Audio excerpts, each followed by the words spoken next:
Doctor గారు చెప్పండి, అందమైన భార్య పక్కనే ఉన్నప్పటికీ సెక్సువల్ ఫీలింగ్స్ కలగని మగవాళ్ళు కూడా ఉంటారా? అందమైన భార్య పక్కనోడు కూడా సెక్షువల్ ఫీలింగ్ ఉన్నారండి.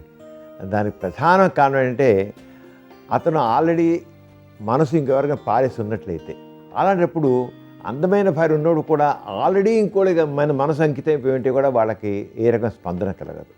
అరే అందమైన భార్య ఉంది కదా, ఎందుకు ఇతను ఏం సెక్స్ చేయట్లేదు అని అనుకుంటారు. మన చేయకపోవడం కారణం ఆల్రెడీ ఇంకోటికి అంకితం అయిపోవడమే మనసు, అదొక కారణం. అలా కాకుండా కొంతమందికి తెలియని భయాలు అనుమానాలు ఉంటాయి వాళ్ళలో. వాళ్ళకి నా అంగం చిన్నది, నేను అస్తమయం చేశాను, నేను ఇంత చక్కని భార్య ఉంది అని నేను మెప్పించకపోతే ఆవిడ నా చీ కుడుతుందేమో అని ఒక భయం వాళ్ళకైనా లోపల ఒక రకమైన భయంతో వాళ్ళు ఏం లేకుండా అలైపోతే ఎవరికైనా అవి దాంతో వాళ్ళకి ఏంటి ఎవరికైనా భయం వల్ల పెర్ఫార్మెన్స్ యాంగ్జైటీ వస్తుంది. నేను చేయగలనా చేయలేనా, ఈ పెర్ఫార్మెన్స్ యాంగ్జైటీ అనేది ఒక ప్రధాన కారణం. తెలియని భయం, తెలియని కంగారు, తెలియని ఆందోళన అలా ఉంటాయన్నమాట. అదొక కారణం అవుతుంది. అలా కాకుండా కొంతమందికి ఏంటంటే ఒక రకమైన సెల్ఫ్ మోటివేషన్ ఉండదు, వాళ్ళలో సెల్ఫ్ కాన్ఫిడెన్స్ ఉండదు.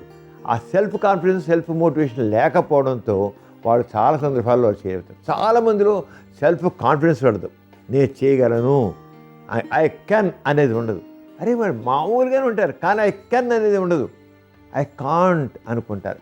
ఎందుకంటే అంతకుముందే ఏదైనా అనుభవాలు ఉంటే, ఎవరిదైనా అమ్మాయి దగ్గరికి వెళితే అక్కడ ఫెయిల్ అయిపోతే వెంటనే డిసైడ్ అయిపోతారు, నేను పనికిరాను, నాలో సెక్స్ వీక్నెస్ ఉంది అని ఒక ఫీలింగ్ ఉంటుంది. అంటే ఇవన్నీ చాలా వరకు సైకలాజికల్ ఫ్యాక్టర్స్ అండి, సైకలాజికల్ ఫ్యాక్టర్స్. ఇంకోసారి కొంతమంది ఏంటంటే ఒక భార్య అందంగా ఉంది, వీడు అనుకుంటాడు భార్య అందంగా ఉంది, నేను అంత అందంగా లేను అని ఒక రకమైన తన వరకన్నా గిల్టీ ఫీలింగ్, నేను అంత అందంగా లేను, నేను అందంగా లేను అన్న ఫీలింగ్తో కూడా అలాగే తగ్గిపోతుంటాడు.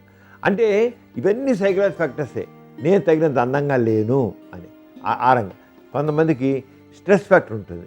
వాళ్ళు కొంతమంది సాఫ్ట్వేర్ ఇంజనీర్స్లో కానివ్వండి, మార్కెట్ ఎగ్జిక్యూటివ్స్లో కానివ్వండి, లేకపోతే బిజీగా ఉంటారు. వాళ్ళకి ఆల్రెడీ వాళ్ళ ప్రొఫెషన్లో కానీ వాళ్ళ వొకేషన్లో కానీ చాలా టైట్గా ఉంటారు. వాళ్ళకి దాంతో మైండ్ అలసిపోయి ఉంటుంది. ఎప్పుడు అలసిపోయింది దాంతో వాళ్ళకి ఆ స్ట్రెస్ ఫ్యాక్టర్ వల్ల వాళ్ళు చేయలేకపోతారు.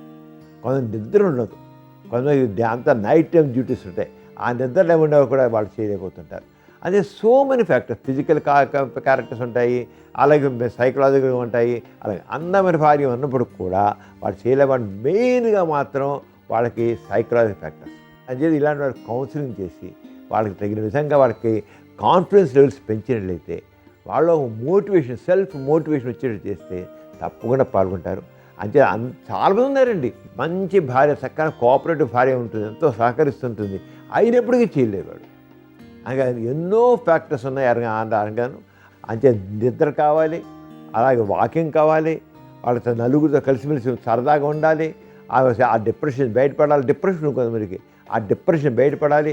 ఎప్పుడైతే వాళ్ళు చక్కగా రోజు ఒక గంట నడుస్తారో వాళ్ళ ఆ డోపమైన్ పెరిగి ఆ డిప్రెసివ్ మూడ్ కూడా పోతుంది. డిప్రెసివ్ మూడ్ కూడా కొంతమందికి ఆ సెల్ఫ్ మోటివేషన్ లేకుండా, సెల్ఫ్ కాన్ఫిడెన్స్ లేకుండా చేస్తుంది అనమాట. అంచేత వాళ్ళు తగిన విధంగా వాళ్ళు కౌన్సిలింగ్ చేసి వాళ్ళకి తగిన ఏ రంగా ఉండాలి జీవనశైలి చెప్పినట్లయితే వాళ్ళు బాగుపడిపోతారు. చూశారు కదండి, ఇవాల్టి సుఖజీవనం కార్యక్రమం. మీకు కూడా లైంగిక సమస్యలు కానీ సంతానలేమి సమస్యలు ఏమైనా ఉంటే మీ సమస్యలను వాట్సాప్ ద్వారా పంపొచ్చు. 8008532087 అనే నెంబర్కి వాట్సాప్ చేయండి.